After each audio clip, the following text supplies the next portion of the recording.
Hey, Coach, so glad you found us. A couple things. First of all, go subscribe and like. That really does help us a lot. That's the first thing. Second thing is go over and check out teachhoops.com for coaches who want to get better. It's down in the show notes. Hundreds of videos, office hours, one-on-one calls, my personal email address. I will help you become a better basketball coach. So go over and check it out, teachhoops.com, and let's head off to the video. Here we go. All right, welcome to Coaching Youth Hoops, episode 8. We're not on it. We're not the double digits yet, Coach. One more though, bud. I know. I'm pretty excited. I'm pretty excited about where this is going. So what's today's topic? We're just going to jump in. We're just going to jump right in. Jump in. Let's go. Let's go. Today we're going to talk about the most underutilized skills from or undertaught skills that coaches. Is that the right way to say it? Underutilized or undertaught skills in youth basketball. How about that? And you came up with 10 of them. 10 of them. Wow. And number 10 is for the coaches. So themselves. So 9 plus. Okay. 9, all right, go ahead. I'll jump in. 1. This is we take turns coming up with topics. This is Coach's topic. So okay, so this is my new favorite one. I don't know. I've been coaching not quite as long as you, but I've been coaching for 15 years, and it hasn't been until the last, I would say 2 years, maybe even started over COVID. You ready? You're gonna love this. This is one of yours too. 2-footed layups, under-taught skill. Yep. We talked about layups earlier, right? Off air, and we were talking about the traditional teaching them how to do, but a 2-footed layup. 100%, 1,000% agree. And you know why? Because you look under control and you get the call. You get the call when you're under control. That's the difference. Right. It's like, unless you can go dunk it, if you can dunk it, then you don't have to necessarily. You can go off 2 feet and dunk it, and that's different. But we're talking youth hoops, right? So 2-footed layups, and a lot of kids you see when they start, they do the 2-footed, and then we force them. No, you got little Johnny, you got to do the 1-handed layup, right? No, 2 feet are fine. Yes. It's not one or the other; it's both, right? So just to be clear on that, it's like it's not one or the other; it's both. It's both. If you're wide open, just go in. You got to break away. Yeah, it doesn't matter. Even Steph Curry even does that when no one's contesting him. He gets a steal. Yes, you don't have to go off 2 feet. You're contested. Finish with a 2-footed layup. Yep. And I tell them, I when I was a youth coach, when they do that, and I said, you can earn 2 Gatorades when you do that. And they go, what do you mean? I go, you can earn 2 Gatorades. You can earn one by just doing it, and you can earn the other one by getting fouled or scoring on the foul. Because if they do it and they shot fake, people go up, and I go, you can get a foul call every time. And by that late elementary school, middle school, I had guys doing it when they would sometimes. I go, no, you can't do it unless you're contested, because they would do it because they wanted the Gatorade. Like, okay. Right, yeah. Well, the one I actually been teaching a lot the last few months is the stride stop, or stride hop. Right. Yep. Just because one, especially with boys, I always say to the boys, what do boys want to do? They just want to block the shot. Right. Looks good in front of their mom or their girlfriend in the stands. Yep. Right. So if you look like you're going up, they're up in the air and try to block the shot. You get a foul, you land on 2 feet, and then you finish with your layup. Right. Mm. So it's a nice layup finish, especially for boys. Not to say that girls don't want to do that, but I definitely in the boys' game, you see, because they just want to jump and block the shot all the time. Right. Yeah. Girls, girls, but I've been teaching to my girls' teams, period. I mean, we've been working on it just to fake like you're going up for that 1-footed layup, and you come down on 2, and it's a nice, strong finish. I like that. Because our girls were fading away all the time on the finish. And they weren't getting it. Yeah. And it wasn't going in. They didn't want to get the contact. So here it's 2 foot, stop, and then, get the contact and go up. You'll be in a much better position. Okay. That was a lot of discussion. We loved it. So we love the 2-footed layup. We do. I was looking at our clock. If we take this much time on the other 9, we're going to be here. We got to go. We were going to be here all night. All right. One more pass. Number 2 is one more pass. Make one more pass. And what do you mean by just like make the extra pass kind of thing. Make Just the make extra one pass. more. Yeah. Okay. Yeah, make the extra pass, right? To keep the defense honest, moving, and just passing in general, I would say, right? Yeah. Okay. Yep. Yeah. That's Yep. way undertaught. Passing's Way way undertaught as a undertaught. pass. Yes. Yeah.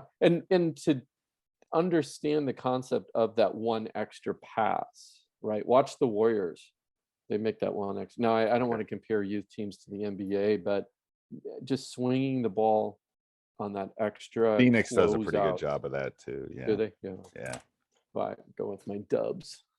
And you know what? I best of both worlds right now, because I am from Wisconsin, now living in California. So I got the Bucks and then I got the Warriors. So, you know, That's two pretty good teams. I two know. pretty good teams right now. Two pretty good Okay. teams. Communication. Always ABC. Always be communicating. Right. Teaching how to talk and being vocal on the court. And that's a hard. I mean, we should hard. do a whole podcast on communication. We should at It the is youth tough. level. It is tough, but it is definitely under At taught. every level. It's tough. Yeah. Yes, at every level. The good ones do it kind of naturally, I think. But yeah, I think that's something we should put that in our list, because I think that would be a good how to teach communication to youth youth players or youth. I mean, it will trickle up and it will make them better. So I would, of the ones we've listed so far, this would be right under that 2-footed jump shot, because it's a skill that's going to help them outside of basketball. It's going to help them. That's right. In every aspect of their life. Yeah. Yeah. And I always say too, it's like, talk loud enough that I can hear you when I'm on the sidelines. Coach, we are talking. I'm like, no, I don't think you are. Maybe you are, but I bet your teammates can't hear you. Yep. And if I can't hear you, then it's not loud. Yeah. And I'm old. Yes. That's right. All right. Teaching. So on the offensive side, reading closeouts. Okay. What reading closeouts? Yeah. Dive into that. So yeah, always assume, and especially at the youth level, right? Always assume everything is a drive until it's not. Right?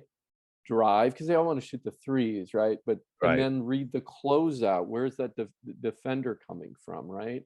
Long closeouts. Yep. You know, right? Drive. Yep. Short closeouts, you shoot. So I like that. If you can't shoot it or drive it, move it. That's a breakdown. That's a practice breakdown. That's a practice breakdown thing, right? It goes to that pass. If you don't have the shot, boom, pass it. And I'm not ripping on the 7th grade dad that's never coached before, but he's not doing that. No. He's not doing that. Or the mom that's coaching her 4th grade daughter or son's team. They're not doing that. And that's why it's probably an undertaught skill. Yeah, you're right. That read is not being taught. This one, this is another one that's not being taught enough. And when we do our clinics, we could literally, if it would sell, which I know it wouldn't, because if you just teach ball screens and how to read ball screens, you could take, I have to stop myself in practice with my high school team to stop, like, okay, coach, you got 10 minutes to teach how to read a ball screen. You could go on how to screen and ball screens, right? But first of all, they don't know how to set screens. Is setting screens on one of them? Is that one on your list? Yeah, because that's an undertaught skill. Let's go right into that. So setting screens and reading screens. Reading screens. Yep. Those are both skills that you could we could start now until 2050 and be working on those two skills. The amount of reads and about how to set the screen is it's so hard, and it's undertaught because it's a hard skill. It is, and it goes at, there's multiple reads you can do and see and look for, and you're not going to do that with a 2nd grader. Not going to do that with a 2nd. Absolutely not. Yeah, no. Yeah, as they get older, you definitely. So here's my advice with this: is you should simplify to one read, like you're going to switch or you're going to do one thing and get really good at it. Then you can layer it at the youth level. Obviously an 8th grader is different than a 2nd grader. But you don't have the time to do that as far as teaching the setting And then teaching the setting will be easier, but you'd be surprised how hard that is to teach that skill. And then the reads off of it. I agree.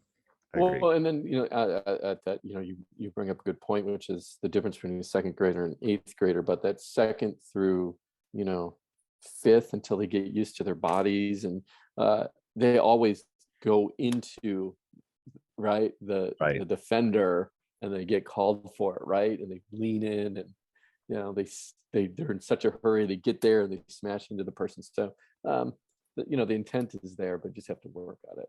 Yes. Other one, ball handling or handling pressure, right? So I would say ball handling definitely as a younger level, but then being able to handle and get out of pressure, right? Right. Coaches, they just, if you go to a lot of AAU, they're doing full court press the entire game, right? Well, you got to be able to get out of that and break that press. Or even if it's a half court pressure situation, you got to know what to do versus just throwing the ball away or getting it. And for youth coaches, especially depending on the lower levels, they don't maybe even let pressure happen until the ball's but once you get to that level, a lot of your practice should be on that. Because you're working for that slob or that blob or whatever, or whatever you're doing. It's not going to matter because you ain't going to get to that if you can't get the ball to half court. Well, I think we said on a previous podcast too, is like, what skills would you teach? Ball handling at what level? Every level? How much? A lot. Right. Right. Doesn't matter, right? Just ball handling. And obviously, as you get older, the pressure becomes a lot more, so you can do a lot more. But even at the youth level, if they can't dribble, they're not going to be able to shoot well. Their confidence is going to sink, right? They're not going to want to play because they get the ball stolen all the time. So I say it all starts with ball handling, right? And then then the game just opens up to you. And simplified ball handling would be my argument. These, you need a move and a counter move, and that's all you need. It's like, and I teach three moves by the time you graduate from high school. 3 moves. Right. You can get 2 in. You have your primary one, and then your secondary one, and then maybe a third one. And then you have to be competent. You have to be able to use both hands. And you got to use them. Yes. That's right. But it's like this whole 8 that's going to. We've got last week's podcast was about trainers. You don't need 73 moves. How many? I've never seen a crossover between in a high school game in our league, which is one of the better leagues in the state. Nobody's doing that. What are you talking? No, they're not doing 6 moves when they have the ball. They're going to get doubled or something. Yeah. Yeah. All right. How many is that, Coach? I've been losing count. I don't know.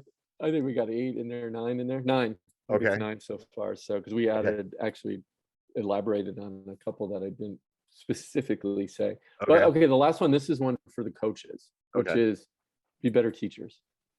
Right. So be better teachers. We talk about this a lot, which is come in prepared. Yeah. Right. Simplify and make it sure it's age appropriate. So if you're coaching second grade versus 8th grade, just make sure it's age appropriate. Simpler, the better. You don't need to teach a lot of things. Just go deep in a few things. Right. Make them competent in a few things, like ball handling, like we were just talking about. Make them good at that. Yep. That will build the confidence. And then, all right. So you want to summarize these, Coach? Because I'm old. I don't have I should have. I think I missed a few, but we added a few. 2-foot finishes. Okay. Right. Yep. They make the extra pass or passing in general. So again, these are all undertaught skills. Okay. Communicating. Yep. Reading closeouts and think drive mentality first until it's not there. Right. Yep. We're at 4. For the people watching, I'm at 4. I'm counting for them. Screens and reading screens is reading screens. 5 and 6. Oh, we missed this. Handling pressure. Handling pressure 7. We missed a few here. The last one was for the coaches, which is be a good teacher. Okay, we're at 8. So one of the more important. Okay, keep going to them. Defense. Okay. On ball defense, right? And being how to defend. and how to Okay. do help defense too. I don't think that's taught Or enough. where to Moving where your to be, feet and like where we're to talking about be. youth, That's right. where to be, like where does Yep. your hand go, where does your body go, how do you rotate? Okay, yeah, that's a Yeah. very good one. You could have Yeah. defense / offense, kind of. That could be 9. Yep. All right, what's Yeah. 10?